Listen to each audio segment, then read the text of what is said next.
नमस्कार दोस्तों, objective centre पर आप सभी का बहुत बहुत स्वागत है। आज दोस्तों हम लोग शुरू करने वाले हैं workshop calculation and science first year का। दोस्तों जो आप लोगों का मॉड्यूल पहला है उसको हम लोग यहाँ पर शुरू करेंगे। तो देखिए यहाँ पर जो मॉड्यूल 1 है आपका, वो है आपका यूनिट एंड फ्रैक्शन। ठीक है, तो यूनिट और फ्रैक्शन के बारे में हमें पढ़ना है। अब इसमें यहाँ पर आप लोग देखिएगा जो मॉड्यूल 1 का सिलेबस है, सबसे पहले हम लोग सिलेबस के बारे में देख लेते हैं कि मॉड्यूल 1 में हमको पढ़ना क्या क्या है। तो देखिए यहाँ पर है मॉड्यूल 1 जो कि यूनिट और फ्रैक्शन के बारे में हमें यहाँ पर पढ़ना है। यहाँ पर जो पहला आप लोगों का टॉपिक है वो टॉपिक आपका इकाई प्रणाली का वर्गीकरण, यानी कि क्लासिफिकेशन ऑफ यूनिट सिस्टम, आपका पहला ये है।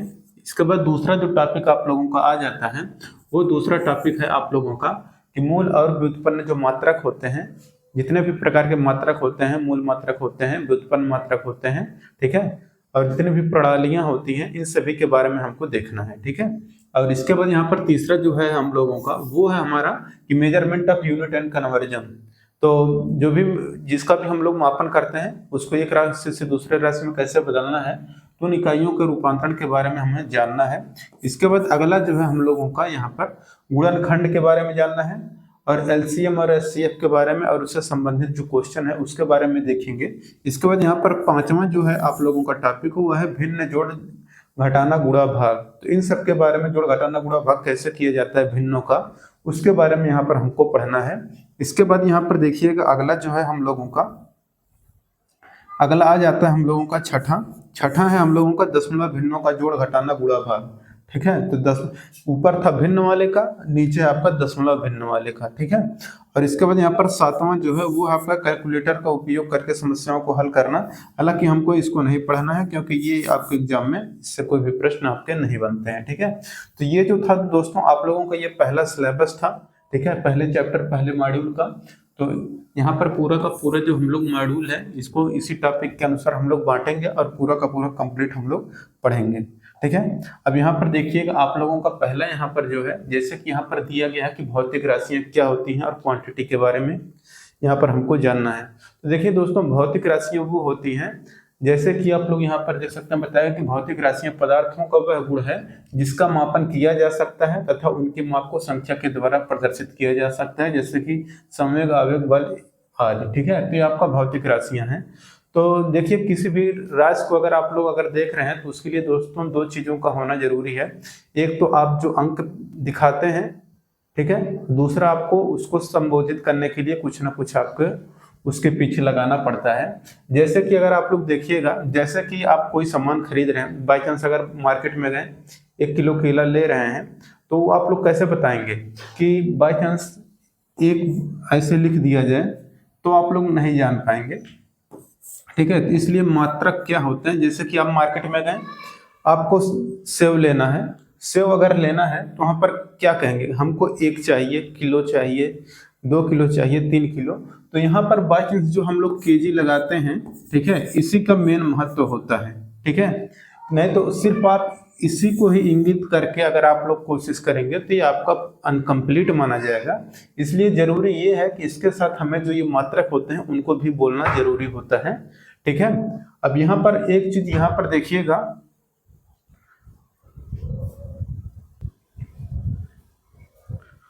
तो इन मात्रकों को भी हमें लिखना जरूरी होता है। इससे स्पष्ट हो जाता है कि जो अगला व्यक्ति है कहना क्या चाह रहा है।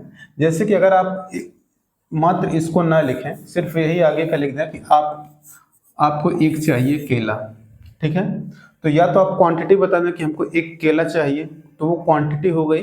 ठीक है, दूसरा है कि आप लोग मात्रक दर्शाएंगे, जैसे कि अगर कोई कहे हमको 1 चाहिए तो क्या चाहिए, कोई कहे हमको 1 ग्राम जैसे कि यहाँ पर चाहिए, आप लोग समझ जाएंगे।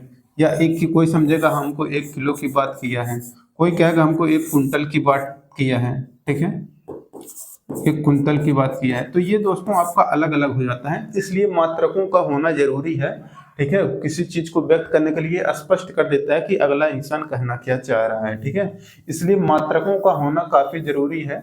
बाई चांस ऐसे दूरी चल रहे हैं, आप लोग कहेंगे कि कितना दूर बाइक चला है, तो आप कहेंगे हम 5 चले हैं, तो 5 भर लिखने से थोड़ी होगा। आप कोई कहेगा हम 5 चला है, किलोमीटर चला है। ठीक है, किलोमीटर, कोई कहेगा 5 किलोमीटर चलाए हैं, कोई कहेगा यहाँ पर हम 500 मीटर चलाए हैं। ठीक है, तो ये दोस्तों हो जाता है आप लोगों को दर्शाने का एक तरीका, सिर्फ एक चीज से ही आपका स्पष्ट नहीं होता है। तो यही चीज यहाँ पर जो राशियां होती हैं, यही सब इनका ये गुणधर्म होता है।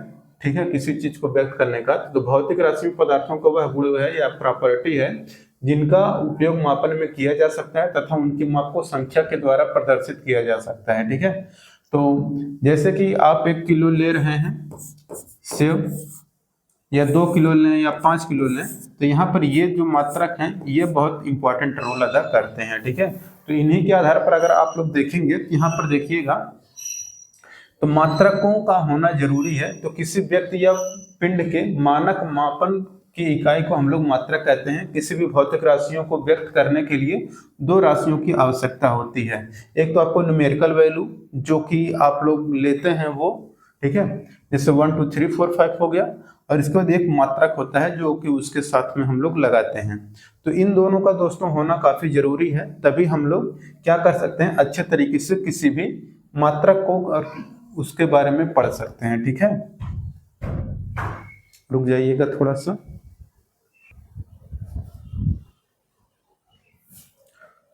तो किसी भी राशि को मापने के लिए हमारे पास एक तो संख्या होना चाहिए, दूसरा हमारे पास उसका मात्रक होना चाहिए। ठीक है, तो इन दोनों को रहना काफी जरूरी है। ठीक है, तो संख्या के साथ मात्रक रहने से स्पष्ट हो जाता है कि इंसान क्या कहना चाह रहा है। जैसे कि अगर बाइक से आप लोग अगर कुछ दूरी तय किए हैं तो आप लोग कैसे व्यक्त कर सकते हैं यहाँ पर कि मैं यहाँ पर लिख दिया कि यहाँ पर ये 30 है, तो आप लोग समझ थोड़ी पाएंगे कि ये 30 मीटर चला गया है कि 30 किलोमीटर चला गया है। मैंने आपको ये भी बता दिया कि ये आपका दूरी है। ठीक है, तब भी आप इसको स्पष्ट नहीं कर पाएंगे कि ये जो दूरी है 30 मीटर चला गया है कि 30 किलोमीटर चला गया है कि 30 mm चला गया है, 30 सेंटीमीटर चला गया है। तो इसको दोस्तों स्पष्ट रूप से व्यक्त करने के लिए इसके साथ में जो हम लोग लगाते हैं, ठीक है, वो हमारा क्या रहता है, मात्रक होता है। ठीक है, तो ये हमारा मात्रक हो जाता है, और ये जो हमारा है ये हमारा संख्यात्मक मान हो जाता है। ठीक है, तो संख्यात्मक मान के साथ साथ मात्रक का भी होना अनिवार्य है, तभी हम लोग किसी चीज को अच्छे तरीके से स्पष्ट कर सकते हैं। ठीक है, तब अब आप लोग देखिएगा, जैसे कि यहाँ पर है कि मात्रक में कि यहाँ पर संख्या, एक तो न्यूमेरिकल वैल्यू, दूसरा आपका यूनिट का होना जरूरी है। तो जैसे कि यहाँ पर हम लोग लिखते हैं 2 kg, तो 2 kg यहाँ पर लिखेंगे तो ये हमारा यहाँ पर मात्रक है, मतलब मात्रा है, यानी कि क्वांटिटी, यानी कि संख्या का मान बता रहा है। दूसरा जो है हम लोगों का ये मात्रक है, तो ये हमारा मात्रक बताता है, दूसरे हमारा क्वांटिटी को बताता है। ठीक है, कि ये कितनी मात्रा में है, ये हमारा क्वांटिटी हो गया, और ये हमारा क्या हो गया, मात्रक हो गया, यानी कि यूनिट हो गया। ठीक है, तो इसी से हो गया हमारा ये कंप्लीट कि भौतिक राशियां जो भी होती हैं उनको दर्शाने के लिए यहाँ पर मात्रक जो हम लोग और संख्यात्मक मान दोनों का होना आवश्यक है। ठीक है, तो ये हो गया। इसके बाद आगे देखिए कि जो भी मापन होते हैं और उनकी पद्धतियां होती हैं, इनके बारे में हमें पढ़ना है। ठीक है, तो इनके बारे में हम लोग देख लेते हैं। जैसे कि भौतिक राशियों के मापन की जो विधियां हैं, मोस्टली जो प्रचलित है, यहाँ पर देखेंगे तो 3 पद्धतियां प्रचलित थी, जो कि आप लोग देख सकते हैं। जैसे कि यहाँ पर जो प्रचलित है, यहाँ पर देखिएगा जो मेजरमेंट की 3 पद्धतियां हैं। एक तो आपका सीजीएस कहलाता है, सीजीएस, दूसरा आपका एफपीएस, इसके बाद एमकेएस। पद्धतियां तो और भी हैं, मैं आगे बताऊंगा। ठीक है, तो ये अपना अलग अलग देश में दोस्तों चलता था। जैसे कि अगर आप लोग किसी चीज को देखेंगे तो किसी ना किसी चीज का स्टैंडर्ड होना काफी जरूरी है, लेकिन ये अलग अलग का है। जैसे कि यहाँ पर देखिएगा जो मूल राशियां हैं, ठीक है, तो जैसे कि यहाँ पर देखिए ये है आपका सेंटीमीटर, सीजीएस का है ग्राम, ठीक है, और ये से सेकंड, इसको आप लोग समझ जाइएगा, सेंटीमीटर, ग्राम, सेकंड। एफपीएस मतलब फुट, पाउंड, और यहाँ पर सेकंड। ठीक है, एमकेएस का मतलब क्या है, मीटर, किलोग्राम, सेकंड। यानी कि यहाँ पर देखिएगा, यहाँ पर हम लोग क्या करते हैं, ये दूरी को दर्शाने के लिए हम लोग सेंटीमीटर या तो फुट का प्रयोग करेंगे, ठीक है, तो ये, या फिर हम लोग मीटर का प्रयोग करते हैं। तो ये देखिए दूरी है, यानी कि इसी को हम लोग लंबाई भी इसी को बोल सकते हैं, ठीक है। तो लंबाई हमारा क्या होगा यहाँ पर, सेंटीमीटर में, फुट में या मीटर में दर्शाते हैं। तो अगर हम लोग लंबाई को अगर हम लोग सेंटीमीटर में व्यक्त करेंगे तो हमारा सीजीएस पद्धति कहलाएगा। अगर बाई चांस हम लोग लंबाई को फुट में प्रदर्शित करेंगे तो ये हमारा कहलाएगा एफपीएस। और अगर हम लोग दूरी को अगर यानी कि हम लंबाई को अगर मीटर में व्यक्त करेंगे तो ये हमारा एमपीएस पद्धति कहलाएगा, ठीक है। अब देखिए ये क्या है कि ये सब पहले क्या था कि अंग्रेज लोग जो रहते थे ये सब, तो वो लोग क्या करते थे, अपने पैर से नापते थे। पहले तो कुछ प्रणालियां थी नहीं नापने के लिए दूरी को, तो ये लोग अपने पैर से नापते थे, जैसे 1 कदम, 2 कदम, 3 कदम, 4 कदम। तो उसी को दोस्तों यहाँ पर लिख गया था फुट, यानी कि पैर वाला फुट, ठीक है। तो उसी को यहाँ पर ये लोग फुट के हिसाब से नापते थे। तो कोई हाथ से नापता था, कोई कुछ करता था। तो ये अलग अलग अपनी प्रणालियां थी। तो ब्रिटिश वाले अपना अलग कर रहे थे, फ्रांसिस वाले अपना अलग, इंडिया अपना अलग, और ब्रिटेन और अमेरिका सब अपना अलग अलग कर रहे थे। तो इनको दोस्तों व्यक्त करने के लिए इसके बाद अंतरराष्ट्रीय स्तर पर तो बहुत सी क्या है कि नई पद्धतियां लाया गया, ताकि किसी को भी, किसी राज्य को अगर समझना है, किसी के बारे में कुछ भी है, तो उसको स्टैंडर्ड लेवल पर समझा जाए। तो उसके लिए दोस्तों इन सबको हटा करके एक इंटरनेशनल भी लाया गया था, ठीक है। तो इनके बारे में सबसे पहले जान लेते हैं। तो ये हो गया, देखिए यहाँ पर सीजीएस का हो गया यहाँ पर सेकेंड, यस फर्स्ट सी मतलब यहाँ पर हो जाएगा सेंटीमीटर। सेंटीमीटर में हम लोग लंबाई मापेंगे, ग्राम में हम लोग द्रव्यमान को मापेंगे, समय को हम लोग यहाँ पर सेकंड में मापते हैं, और इसको हम लोग फ्रेंच या मीट्रिक पद्धति कहते हैं। तो ये हमारा सीजीएस जो होता है हमारा फ्रेंच या मीट्रिक पद्धति होता है, ठीक है। तो सीजीएस क्या है हमारा, फ्रेंच या मीट्रिक पद्धति है, ठीक है।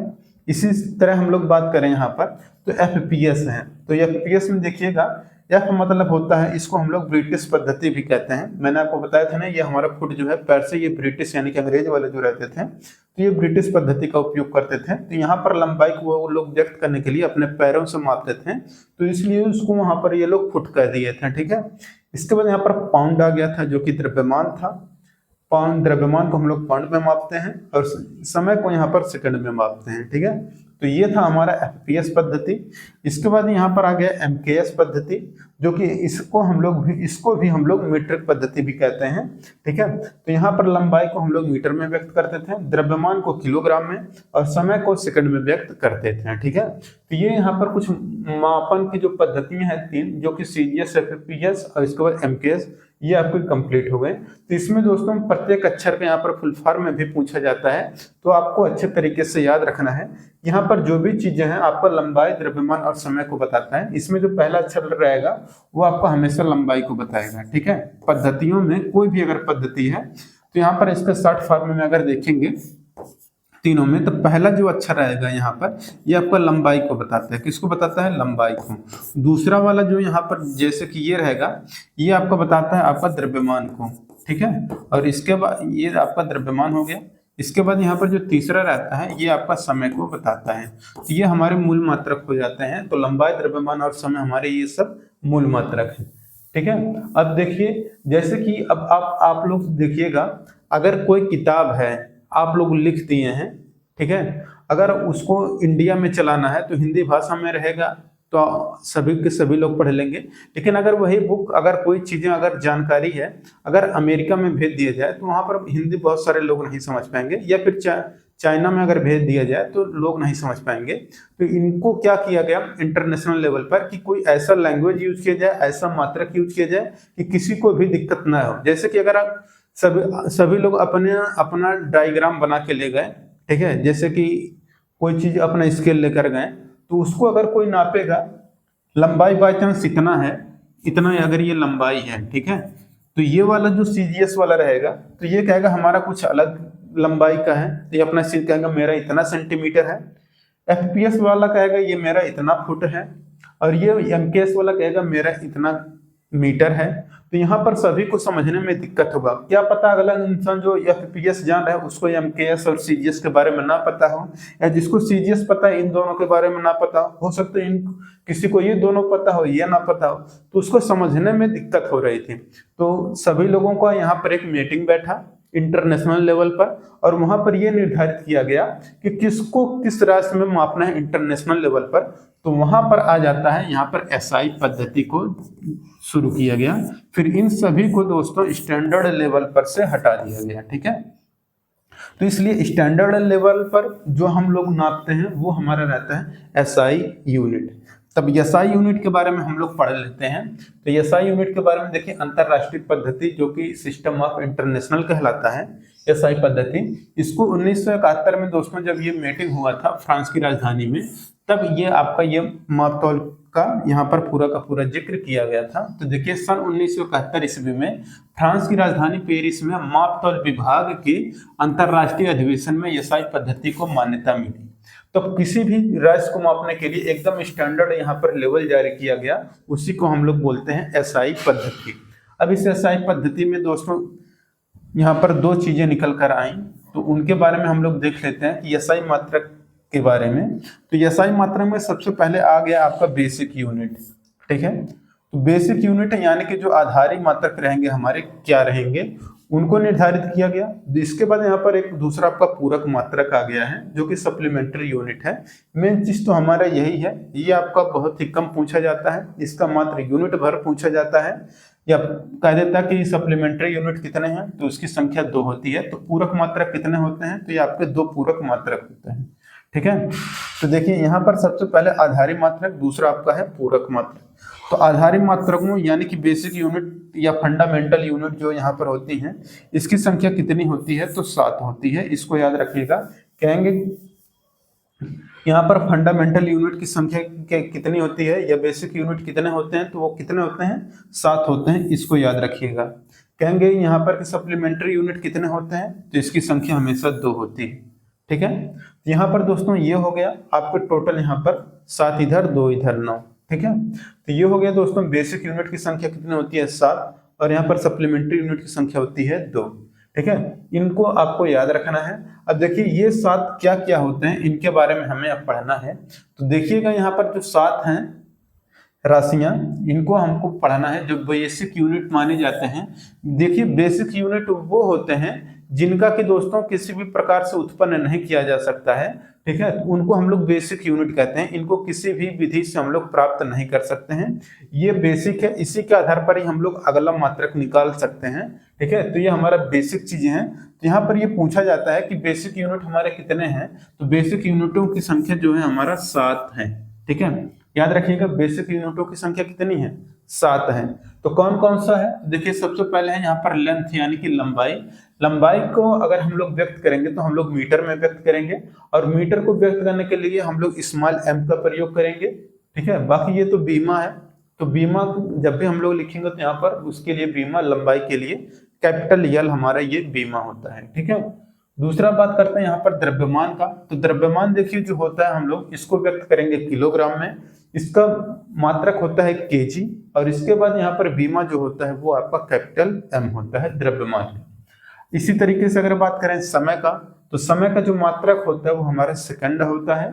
इसको संकेत में स्मॉल s से व्यक्त करते हैं, और इसका बीमा कैपिटल T होता है।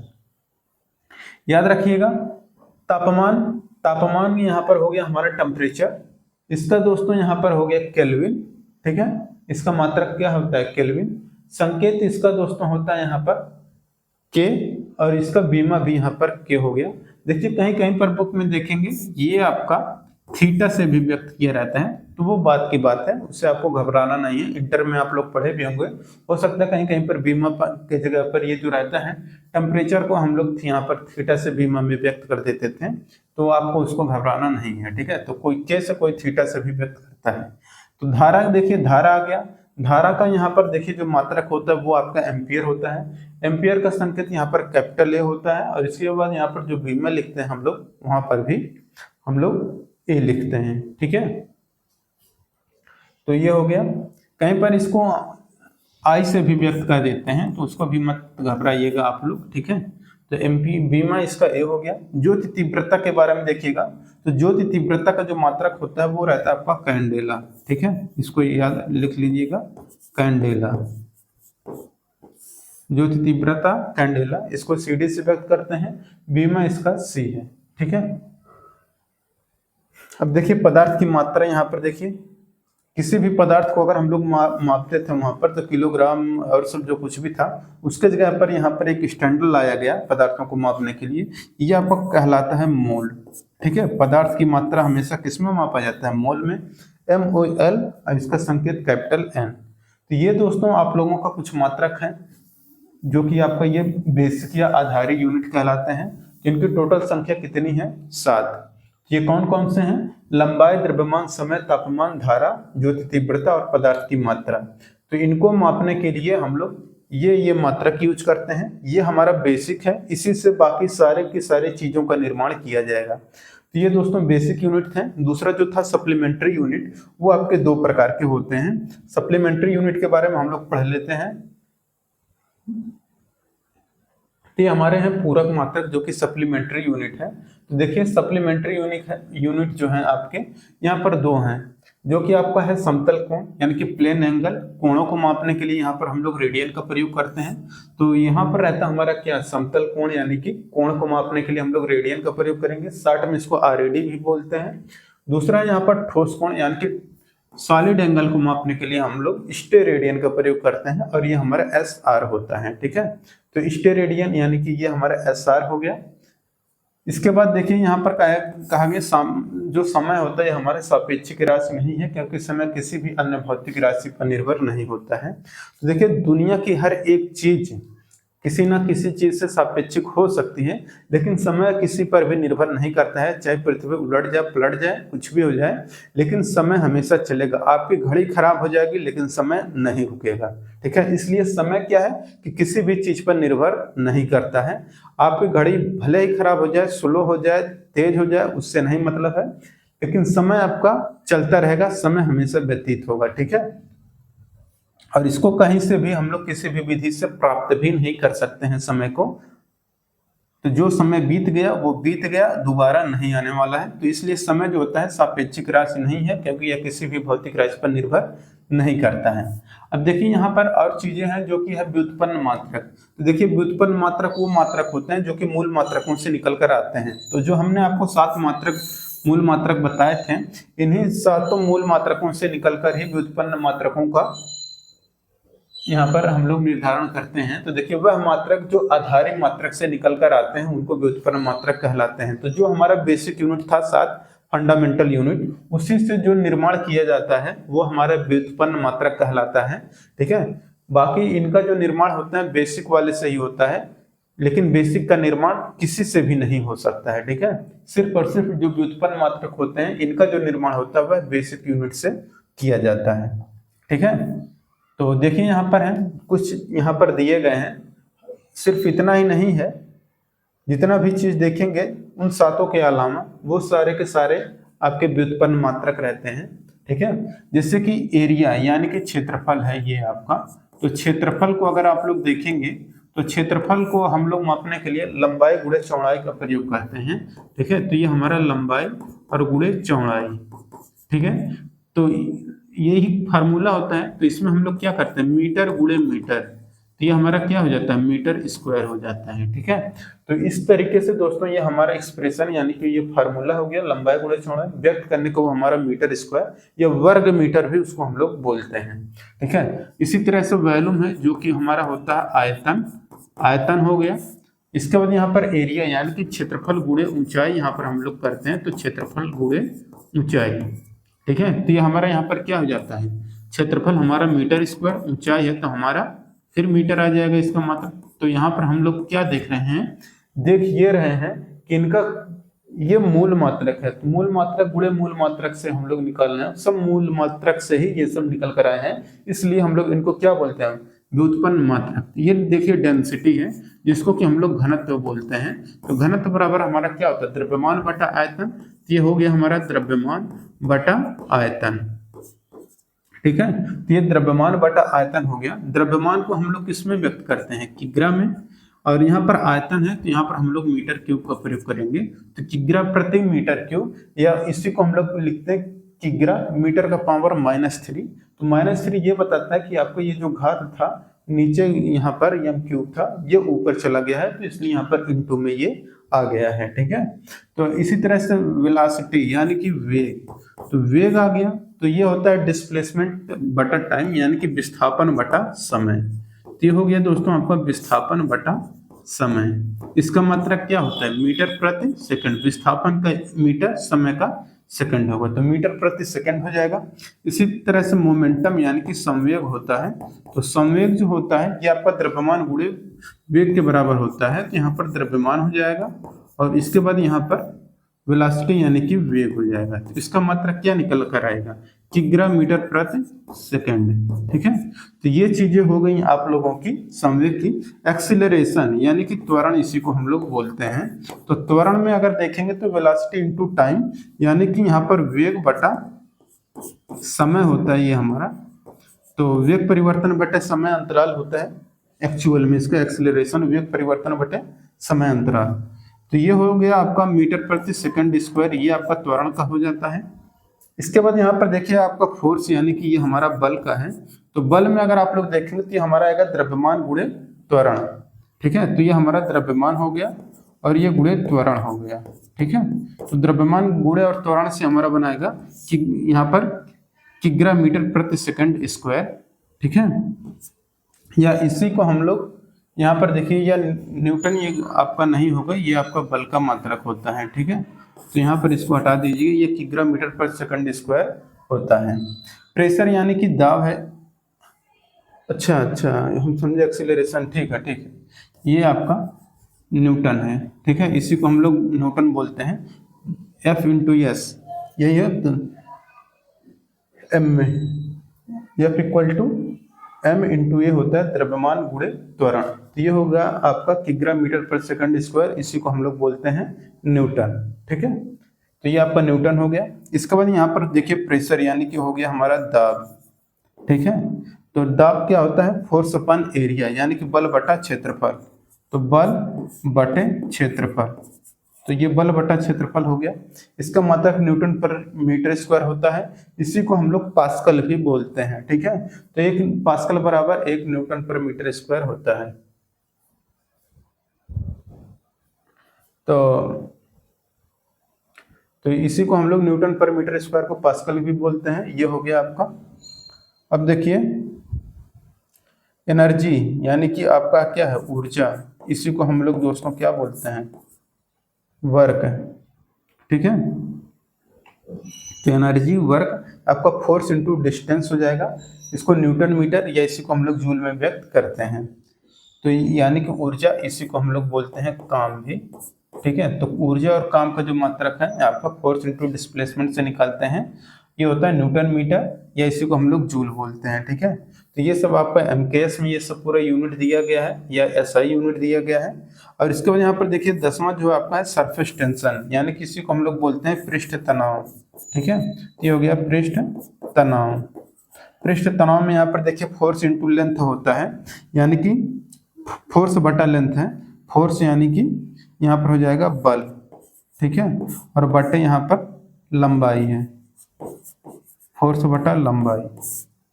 तो यहाँ पर हो जाएगा surface tension T equal to F/L यानी कि बल बटा लंबाई।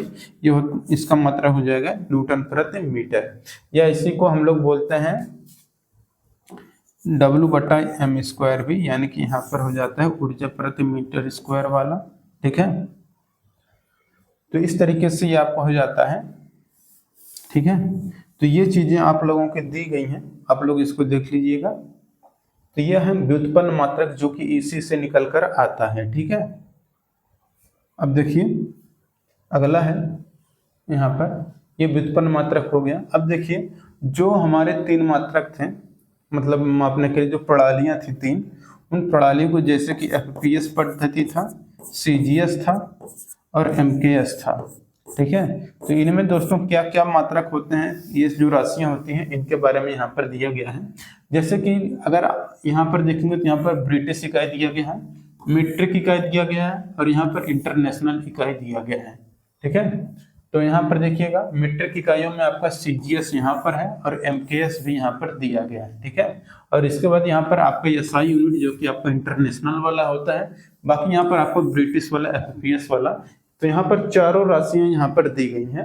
तो मीट्रिक में यहाँ पर सीजीएस और एमकेएस दोनों आते हैं। तो सीजीएस में आप देखेंगे तो यहाँ पर नाम से स्पष्ट है, जैसे कि पहला वाला क्या होता है, आपका लंबाई को बताता है। तो यहाँ पर एफ क्या हमारा फुट है, तो फुट हो गया। इसके बाद यहाँ पर देखिए पी फॉर पाउंड, यानी कि ये द्रव्यमान को बताता है। समय यानी सेकंड को बताता है।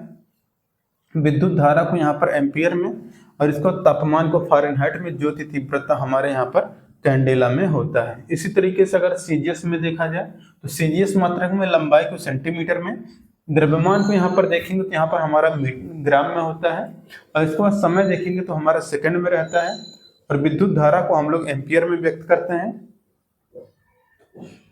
और जो तापमान होता है इसको हम लोग डिग्री फ़ारेनहाइट में व्यक्त करते हैं, और जो तीव्रता हमारा कैंडेला में होता है। तो ये दोस्तों यहाँ पर देखा जाए तो ये हमारा दिया गया एफपीएस पद्धति में ये उसका मात्रक है, और इसको सिंबल दिया गया है कि आप लोग कहीं पर अगर शॉर्ट फॉर्म में लिखना है तो हम लोग इसको कैसे इंगित करते हैं। तो एफपीएस पद्धति हो गया कि हम लोग लंबाई को फुट में, द्रव्यमान को पाउंड में, समय सेकंड को, और इसको विद्युत धारा एम्पियर में, तापमान फ़ारेनहाइट में, जो तीव्रता यहाँ पर कैंडेला में हम लोग व्यक्त करते हैं। इसी तरीके से अगर हम लोग बात करें यहाँ पर सीजीएस पद्धति, तो सी पर यहाँ पर हो जाएगा सेंटीमीटर, जो कि लंबाई को व्यक्त करेगा। जी पर यहाँ पर ग्राम होगा, जो कि आपको द्रव्यमान को बताएगा। एस पर सेकंड, जो कि समय को बताएगा। इसके बाद यहाँ पर देखिए विद्युत धारा को हम लोग एम्पियर में व्यक्त करते हैं, तापमान को सेंटीग्रेड या डिग्री सेल्सियस में व्यक्त करते हैं, जो कि तीव्रता हमारा कैंडेला में ही रहता है। ठीक है, तो ये हो गया हमारा सीजीएस पद्धति। एमकेएस पद्धति में हम लोग लंबाई को मीटर में व्यक्त करते हैं, द्रव्यमान को किलोग्राम में, समय को सेकंड में व्यक्त करते हैं, धारा को यहाँ पर एम्पियर में। इसके बाद यहाँ पर देखिए तापमान को सेंटीग्रेड में, और ज्योति तीव्रता हम लोग कैंडेला में मापते हैं। तो ये हो गया हमारा एमकेएस पद्धति। इसके बाद यहाँ पर आ गया आप लोगों का एसआई पद्धति, जो कि इंटरनेशनल वाला होता है। तो यही आपका देखेंगे तो यहाँ पर हम लोग क्या करते हैं, लंबाई को मीटर में व्यक्त करते हैं, द्रव्यमान को किलोग्राम में, समय को सेकंड में, और विद्युत धारा को एम्पियर में, और इसके बाद यहाँ पर तापमान को केल्विन में। इसके बाद यहाँ पर ज्योति तीव्रता हम लोग कैंडेला में व्यक्त करते हैं। तो यहाँ पर छह चीजें बस दी गई हैं। सातवां भी आप लोग लिख लीजिएगा। सातवां जो होता है पदार्थ की मात्रा, क्या होता है, पदार्थ की मात्रा। ठीक है, जो कि हम लोग किस में व्यक्त करते हैं, मोल में। ठीक है, तो पदार्थ की मात्रा हमारा क्या हो जाएगा, मोल। ठीक है, तो पदार्थ की मात्रा हम लोग किस में व्यक्त करते हैं, मोल में। तो यहाँ पर मोल हो जाएगा, पदार्थ की मात्रा सातवां होता है। ठीक है, तो ये हमारा कैंडेला मोल है जो है, यहाँ पर हो जाएगा। ये क्या है, ये हमारा पाउंड मोल हो जाएगा। ये हमारा यहाँ पर, और इसके बाद इसी तरीके से ये सब भी हो जाता है। ठीक है, तो ये पदार्थ की मात्रा मोल हो गई। इसके बाद आगे देखिएगा, जैसे कि 10 की विभिन्न घातों के पूर्व लग्न और उनके संकेत के बारे में हमें पढ़ना है। तो अक्सर ये दोस्तों कभी कभी क्वेश्चन बन जाता है कंपटीशन के एग्जाम में, तो इसको आप लोगों को जानना जरूरी है। जैसे कि यहाँ पर देखिएगा, मेन चीज यहाँ पर होता है, यहाँ पर देखिएगा 10 का घात यहाँ पर दिया गया है, जो कि आपका 10 होता है। तो डे का मतलब हमेशा आपका 10 होता है, इसके बारे में आप लोग जानिएगा। ठीक है, डे का मतलब आपका 10 होता है। तो इसी के यहाँ पर देखेंगे तो इधर पॉजिटिव होगा, इसी के नीचे आपका नेगेटिव होगा। अगर मैं इसको यहाँ पर एक लाइन खींच दूं, यहाँ पर आप लोग देखिएगा कि यहाँ पर ये चीजें, तो ये घात जो होगा आपके नीचे वाला नेगेटिव रहेगा, ऊपर वाला घात आपका पूरा पॉजिटिव रहेगा। ठीक है, तो कहेगा डे का मतलब होता है दोस्तों यहाँ पर 10 का घात 1।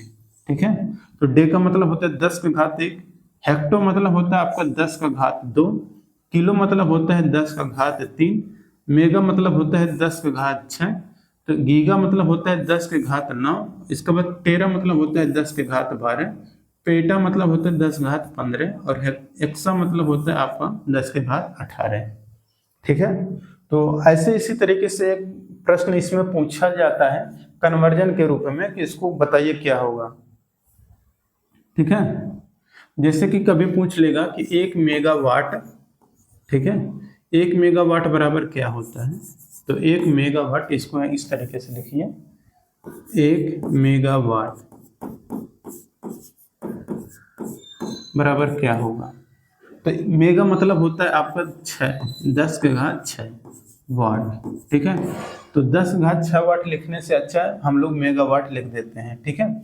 इसी तरीके से लिख देगा कि 1 गीगाहर्ट्ज, यहाँ पर इसको यहाँ पर ये देखिए 1 गीगावाट लिख दीजिए, ठीक है। तो 1 गीगावाट बराबर क्या होगा, तो 1 गीगावाट बराबर क्या हो जाएगा आपका 10⁹ वाट, ठीक है। और इसी तरीके से और भी मात्रक होते हैं, जैसे कि कहेगा कि 1 किग्रा बराबर क्या होगा, तो यहाँ पर हो जाएगा 1000, ठीक है, ग्राम। तो इस तरीके से भी आपका ये हो जाता है। तो अलग अलग ये आपका मापन की विधियां हैं, ठीक है। इनको शॉर्ट फॉर्म में कैसे दर्शाया जाता है इन सब के बारे में ये दिया गया है। इसी तरीके से अगर आप लोग देखा जाए, अगर यहाँ पर निगेटिव में चलें तो यहाँ पर देखिएगा कि यहाँ पर ये तो हो गया था डेका।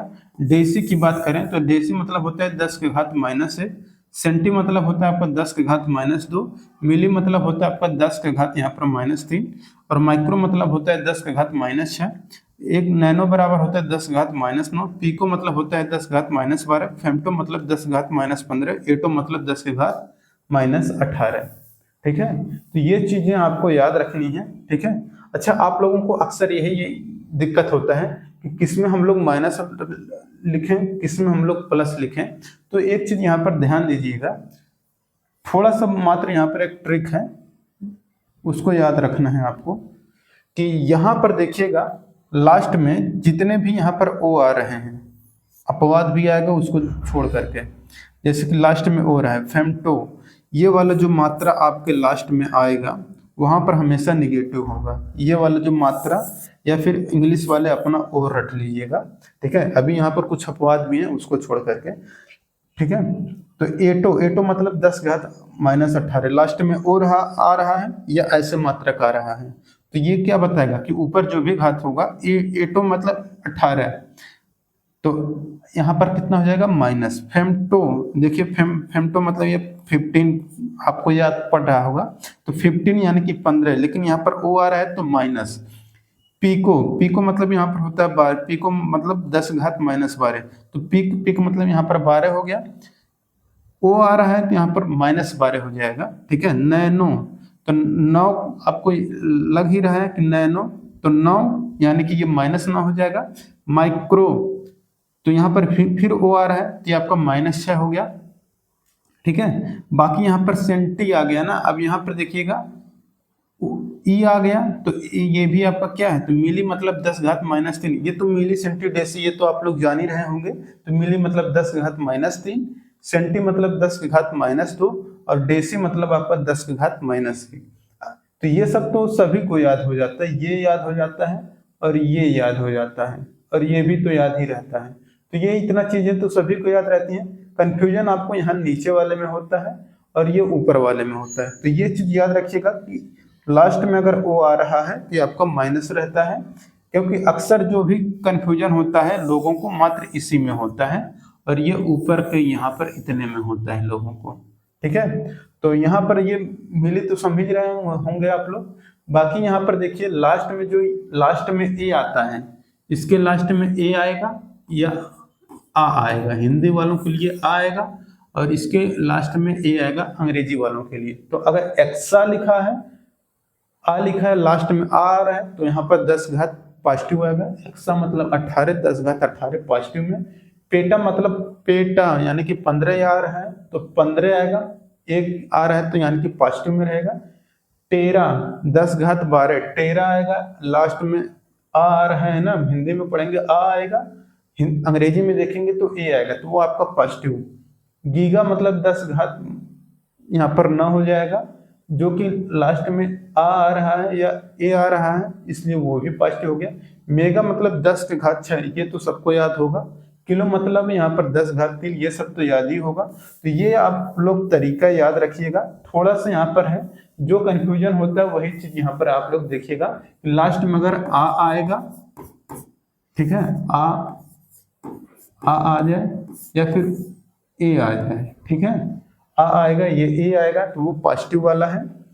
अगर लास्ट में ओ आ जाए, ठीक है, या यहाँ पर ये वाला मात्रा आ जाए, ठीक है, लास्ट में, तो वो भी आपका निगेटिव हो जाएगा। तो यही चीजें आपको याद रखना है। बाकी ये किलो, हेक्टो, डेका, डेसी ये तो आपको याद ही होगा, ठीक है। तो बड़े वाले में सबको कंफ्यूजन होता था, वो मैंने ट्रिक बता दिया है। इसके बाद आगे आप लोग देखिएगा क्या है। आगे देखिए कुछ यहाँ पर मात्रक हैं, कुछ मान हैं, इनको आपको याद रखना है जो कि आपके एग्जाम में पूछा करता है। जैसे कि एक फर्मी या फेम्टो, तो फेम्टो मैंने आपको बता ही दिया था। फेम्टो मतलब 10 से घात -15 होता है। तो एक फेम्टो या एक फर्मी बराबर कितना होता है? 10 घात -15 मीटर। पिकोमीटर, तो यहाँ पर पिको मतलब क्या होता है? 10 घात -12। ऊ आ रहा है ना, ऊ आएगा तो निगेटिव होगा। यहाँ पर देखिए पिको 10 घात -12 मीटर हो गया। एक एंगस्ट्रॉम बराबर होते हैं 10 का घात -10 मीटर, ठीक है। और एक नैनो, नैनो मतलब 10 घात -9, वहां पर आप लोग देखिएगा 10 घात -9 मीटर हो गया। माइक्रोमीटर 10 घात -6 मीटर, यहाँ पर देखिएगा माइक्रो मतलब 10 घात -6 मीटर। अब इस मीटर को हम लोग यहाँ पर एमएम में बदलेंगे। तो यहाँ पर देखिएगा मीटर को जब हम लोग एमएम में बदलेंगे तो यहाँ पर हमारा कितना आ जाएगा? 10 घात -3 mm, या इसी को हम लोग 0.001 mm लिखते हैं। इसके बाद देखिए यहाँ पर एक 1 लाइट ईयर, तो यानी कि एक प्रकाश वर्ष, इसी को लाइट ईयर भी बोलते हैं, या इसी को हम लोग शॉर्ट में LY भी लिखते हैं, ठीक है। LY यानी कि लाइट ईयर, प्रकाश वर्ष। ये हो गया 9.467 × 10 घात 15 मीटर होता है, ठीक है। और इसके बाद यहाँ पर खगोलीय मात्रक, एस्ट्रोनॉमिकल यूनिट इसको अंग्रेजी में बोलते हैं। तो ये होता है दोस्तों 1.496 × 10 घात 11 मीटर। तो ये सूर्य से लेकर पृथ्वी तक के बीच की जो दूरी होती है यही आपका होता है, ठीक है। लगभग 15 करोड़, ये लगभग आज के पास आता है 1.5 × 10 घात 11 मीटर। तो देखिए एक पार्सक है, एक पार्सक बराबर होता है 3.086 × 10 घात 16 मीटर। इसी को 3.26 प्रकाश वर्ष या लाइट ईयर हम लोग व्यक्त करते हैं, ठीक है। तो ये मान है, आप लोग इस मान को याद रखिएगा, ठीक है। तो ये हो गया इसके बारे में। और यहाँ पर देखिए ये आपका लास्ट है क्या? अच्छा नहीं, अभी और भी है। तो देखिए यहाँ पर कुछ आपका कन्वर्जन है जो कि आपके एग्जाम से संबंधित यहाँ पर प्रश्न बनने वाले हैं इसी से। और सबसे इम्पोर्टेंट जो चीजें मैं लगवाऊंगा वो आपके एग्जाम में सीधा का सीधा पूछा जाएगा। ये इम्पोर्टेंट लगा लीजिएगा, ये आपके एग्जाम में हर साल किसी न किसी सेट में पूछा जाता है। 1 इंच बराबर कितना होता है mm में बताइए? तो 1 इंच बराबर 25.4 mm होता है। आपके देखिएगा जो पेपर होगा पहला प्रश्न यही आ जाता है, ठीक है। बहुत इंपॉर्टेंट है, पहले चैप्टर से अगर आएगा तो सीधा यही प्रश्न आज तक बनता है कि 1 इंच बराबर कितना mm होता है, ठीक है। तो 1 इंच बराबर होता है आपका 25.4 mm के, ठीक है। बाकी यहाँ पर नीचे आप लोगों को अगर नहीं याद हो रहा है तो भी कोई बात नहीं है, ठीक है। लेकिन इतना जरूर याद रखिएगा 1 इंच बराबर 25.4 mm होता है। तो या फिर इसी को हम लोग क्या लिख सकते हैं? 25.4 सेंटीमीटर भी यहाँ पर हम लोग, सॉरी 2.54 सेंटीमीटर भी हम लोग लिख सकते हैं, ठीक है। सेंटीमीटर में अगर पूछ ले तो ये 2.54 सेंटीमीटर भी लिख देंगे। तो 1 इंच में 2.54 सेंटीमीटर होता है। mm में करेंगे तो हमारा 25.4 mm भी होता है। तो यहाँ पर सबसे मेन इंपॉर्टेंट चीज क्या है? यहाँ पर आपको ये वाला याद रखना है, ठीक है। ये वाला याद रखिएगा क्योंकि ये आपके एग्जाम में सीधा का सीधा एक प्रश्न यहीं से बनने वाला है। बाकी 1 mm बराबर 0.03937 इंच, इसको याद रख पाइएगा तो रखिएगा, अन्यथा कोई बात नहीं है। जो इम्पोर्टेंट होगा वो मैं आपको बताऊंगा, एग्जाम में सीधा फंसेगा। 1 मीटर बराबर 39.37 इंच और 1 माइक्रोन बराबर 0.0000393 इंच। इसका 1 किलोमीटर बराबर 0.621 मील। माइल्स इसी को बोलते हैं या इसी को हिंदी में मील भी बोलते हैं। तो माइल्स या मील आप लोग कुछ भी पढ़ सकते हैं। 1 पाउंड बराबर होता है 453.6 ग्राम और यहाँ पर 1 केजी बराबर होता है 2.205 LBS यानी कि पाउंड। इसी को हम लोग बोलते हैं LBS यानी कि पाउंड। 1 मीट्रिक टन बराबर होता है 0.98 टन, ठीक है। तो ये हो गए कुछ रूपांतरण यानी कि कुछ कन्वर्जन थे जो कि आपके एग्जाम में बनते हैं।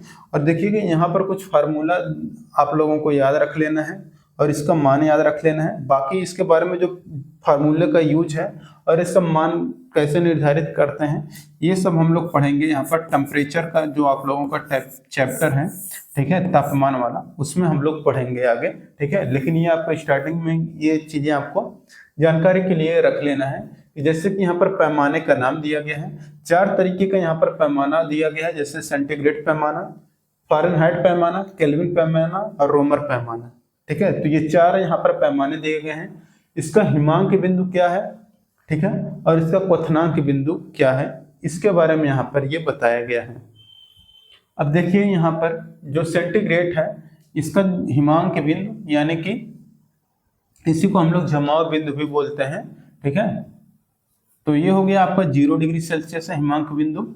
क्वथनांक इसका यानी कि कोई उबालते हैं, जिस पर उबालना शुरू हो जाता है वो आपका क्वथनांक, और जिस पे जमना शुरू हो जाता है वो आपका हिमांक कहलाता है, ठीक है। तो ये आपका 0 डिग्री सेल्सियस हिमांक बिंदु, क्वथनांक इसका 100 डिग्री सेल्सियस है, ठीक है। जो सेंटीग्रेड पैमाना होता है, जो थर्मामीटर हम लोग यूज करते हैं ना, तो वो थर्मामीटर में क्या होता है, वो किसको मान करके स्केलिंग किया जाता है, वो यही चीजें होती हैं। अगर वो सेंटीग्रेड स्केल है तो उसका अलग पैमाना रखा जाता है। उसमें क्या होता है कि जो हमारा जमाव बिंदु यानी हिमांक होता है उसको 0 डिग्री सेल्सियस मानते हैं, और जो उबलने वाला रहता है, जो क्वथनांक रहता है, उसको हम लोग 100 डिग्री सेल्सियस मान करके, इसको हम लोग 100 टुकड़े में विभाजित करके हम लोग उसका वहां पर टेम्परेचर निर्धारित करते हैं। बात करें फ़ारेनहाइट पैमाने का, तो फ़ारेनहाइट पैमाना जो होता है, इसको हम लोग क्या करते हैं कि जो 32 डिग्री फ़ारेनहाइट होता है वो हमारा लोवेस्ट पॉइंट मान लेते हैं हिमांक बिंदु, और 212 डिग्री फ़ारेनहाइट हम लोग उसको क्वथनांक मान के बीच में इसको पार्ट में बांट देते हैं, ठीक है। 180 पार्ट में हम लोग बांट देते हैं। ये हमारा 100 पार्ट में बटा, ये हमारा 180 पार्ट में बटा। और केल्विन वाला जो रहता है ये हमारा 273 से शुरू होगा हिमांक बिंदु और 373 क्वथनांक बिंदु, और इन्हीं दोनों के बीच में हम लोग 100 खाने लगा देंगे, ठीक है। तो 100 खाना लगा देंगे तो इसके बाद ये हमारा क्या बताएगा, केल्विन पैमाना। इसका रोमर पैमाना जो होगा, इसको हम लोग 0 डिग्री रोमर यहाँ पर मान लेंगे हिमांक बिंदु, क्वथनांक को 80 डिग्री मान लेंगे, और इसको हम लोग 80 पार्ट में डिवाइड कर देते हैं। तो ये हमारा जो डिग्री सेल्सियस रहेगा 100 पार्ट में डिवाइड होगा, और यहाँ पर जो हमारा फ़ारेनहाइट रहेगा ये हमारा 180 पार्ट में डिवाइड होता है, और जो ये हमारे ये केल्विन पैमाना होता है ये हमारा 100 में डिवाइड होता है 100 पार्ट में, और जो रोमर पैमाना होता है ये हमारा 80 पार्ट में डिवाइड होता है। तो स्केल हमारा वही रहता है, बस इसको जो हम लोग अलग अलग यूज करते हैं अलग अलग पैमाने के रूप में, तो वो हमारा हो गया, ठीक है। अब देखिए इनको अगर बाई चांस हमें किसी के बारे में पता है, ठीक है, किसी एक के बारे में अगर हमें पता है और हमको कभी कभी कन्वर्जन पूछ लेता है दूसरे के बारे में, तो वहां पर हमको फार्मूला यहाँ पर यूज करना चाहिए कि यहाँ पर देखिए R/80 बराबर C/100, यहाँ पर K - 273/100 F - 32/180। तो हमने क्या बताया था कि जो रोमर पैमाना होता है हमारे 80 पार्ट में डिवाइड होता है, तो 80 पार्ट में डिवाइड हो गया। जो डिग्री सेल्सियस वाला हमारा रहता है ये हमारा 100 पार्ट में डिवाइड होता है, तो ये हो गया।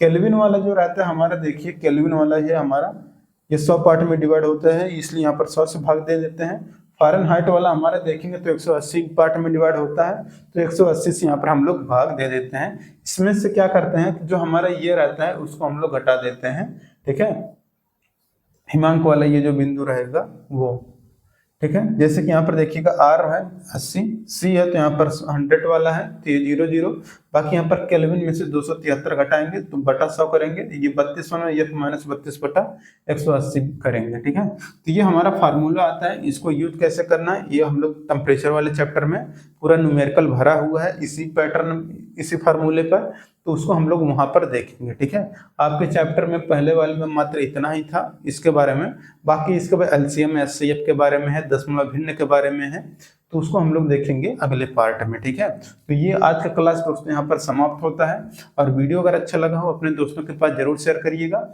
ये जो कोर्स है दोस्तों आपको मात्र 99 रुपए में दिया जा रहा है, ठीक है। तो आप लोग ऑब्जेक्टिव सेंटर जो एप्लीकेशन है उसको जरूर डाउनलोड कर लीजिएगा प्ले स्टोर से। यहाँ पर आपको सारे के सारे कोर्स अवेलेबल मिलेंगे, प्रीवियस ईयर के पेपर मिलेंगे, निम्मी का पूरा PDF आपको फ्री और पेड दोनों उपलब्ध कराया गया है, तो वहां से जाकर के आप लोग देख सकते हैं। ऑब्जेक्टिव सेंटर प्ले स्टोर से आप लोग डाउनलोड कर लीजिएगा एप्लीकेशन, ठीक है। मिलेंगे नेक्स्ट वीडियो में, थैंक यू।